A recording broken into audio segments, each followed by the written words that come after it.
Assalamualaikum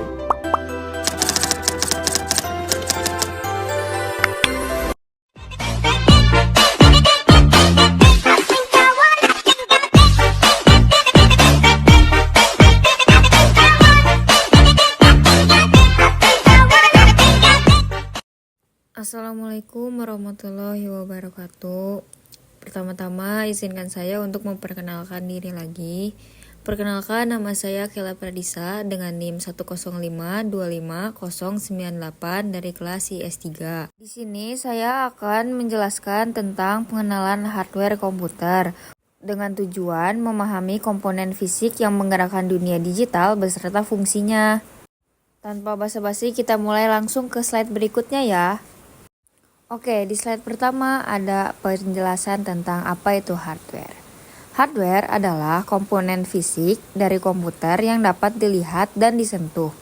Hardware dapat bekerja berdasarkan instruksi dari software untuk mengolah data. Jadi, hardware tuh kayak perangkat keras yang ngebantu software buat jalanin sistem komputer. Jadi kalau nggak ada hardware, komputer tuh nggak akan bisa jalan karena hardware tuh ibaratnya kayak otak dan jantungnya di komputer.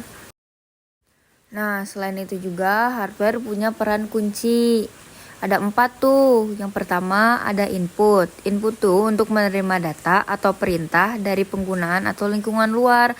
Contohnya kayak keyboard, mouse, mikrofon. Yang kedua ada processing atau pemrosesan. Ini tuh berfungsi untuk mengolah data yang diterima untuk menghasilkan informasi.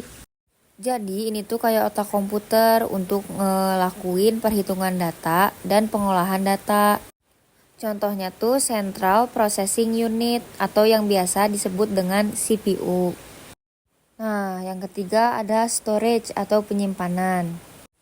Fungsi ini tuh untuk menyimpan data secara permanen atau sementara untuk digunakan kembali.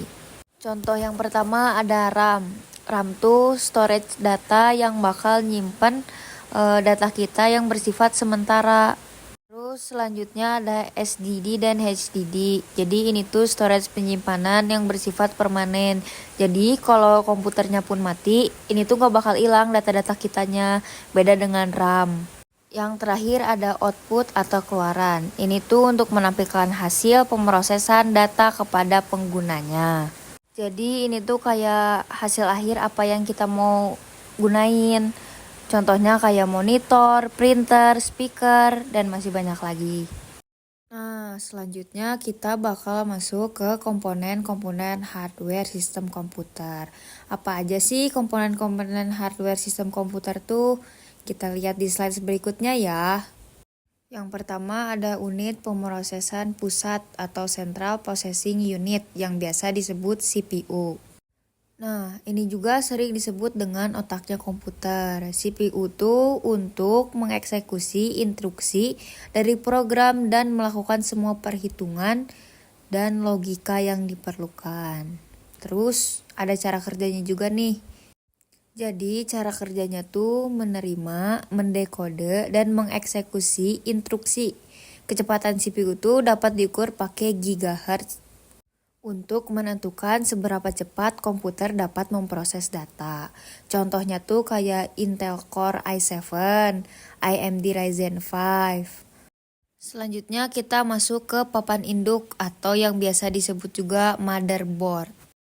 Nah, fungsinya tuh bertindak sebagai tulang punggung sistem komputer. Ini adalah sirkuit cetak utama tempat semua komponen penting lainnya yang terhubung. Jadi motherboard tuh penting banget buat di sistem komputer. Nah, cara kerja motherboard tuh menyediakan sambungan listrik dan komunikasi data antara CPU, RAM, kartu grafis, dan semua peripheral lainnya. Terus komponen yang bakal terhubung ke motherboard tuh slot CPU, slot RAM, part input-output, dan ekspansi atau PCIe. Jadi itu komponen-komponen penting yang harus kehubung ke motherboard. Nah, selanjutnya ada memori akses acak atau random access memory yang biasa disebut juga atau orang-orang kenal dengan nama RAM. Jadi fungsi RAM itu untuk menyimpan data dan instruksi sementara yang sedang digunakan atau diproses oleh CPU. Jadi RAM itu memori yang gak permanen. Jadi datanya bakal hilang ketika komputer dimatikan. Semakin besar RAM-nya, semakin banyak juga program yang dapat dijalankan secara bersamaan tanpa melambat. Jadi analogi RAM tuh kayak meja kerja, semakin besar meja kita, semakin banyak pekerjaan atau aplikasi data yang bisa kita sebarin sekaligus. Lanjut ke media penyimpanan atau storage device. Fungsinya tuh sebagai media penyimpanan data dan program secara permanen dalam jangka panjang. Contohnya tuh ada hard disk drive atau HDD, ada juga solid state drive atau SSD. Jadi dua perangkat ini tuh bakal nyimpen data kita secara permanen. Jadi kalau kita matiin komputernya pun datanya nggak akan hilang karena ini bakal nyimpen secara permanen dan dalam waktu jangka yang panjang. Hard disk drive atau HDD itu media penyimpanan data pada piringan magnetik yang berputar, sedangkan solid state drive atau SSD menggunakan chip memori flash elektronik jauh lebih cepat dari HDD dan tahan guncangan. Jadi lebih efektif gitu kalau SSD. Nah, selanjutnya kita bakal masuk ke power supply unit atau bisa disebut juga dengan PSU. Fungsinya tuh untuk mengambil data daya listrik dari stop kontak dan mengubahnya menjadi tegangan yang tepat yang dibutuhkan oleh setiap komponen hardware komputer. Keamanan power supply unit juga baik untuk melindungi komponen dari lanjakan dan fluktuasi daya listrik. Selanjutnya kita masuk ke unit pemrosesan grafis atau Graphic Processing Unit yang bisa disebut juga GPU atau bisa disebut juga kartu grafis. Fungsinya untuk bertanggung jawab memproses dan merender data visual yang ditampilkan di monitor. Cara kerja GPU sangat efisien dalam melakukan perhitungan paralel, membuatnya ideal untuk permainan atau gaming, desain 3D, pengeditan video, dan kecerdasan buatan atau AI. Tipenya ada yang terintegrasi, tertanam di CPU atau motherboard, dan ada yang disecret atau kartu terpisah. Selanjutnya yang terakhir ada peripheral. Jadi peripheral itu perangkat tambahan yang terhubung ke komputer untuk input dan output data. Yang pertama ada perangkat input. Perangkat input itu digunakan untuk memasukkan data dan instruksi ke komputer. Contoh fisik input itu keyboard dan mouse. Terus yang kedua ada perangkat output. Perangkat output itu digunakan untuk menampilkan hasil pemrosesan data.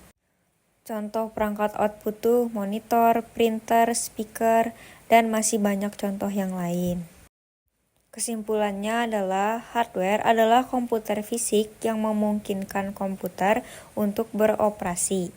Perannya sangat krusial dan dibagi berdasarkan fungsi utama, yaitu pemrosesan dilakukan oleh CPU atau otak yang mengeksekusi instruksi program dan GPU yang secara khusus mengolah data visual dan perhitungan paralel.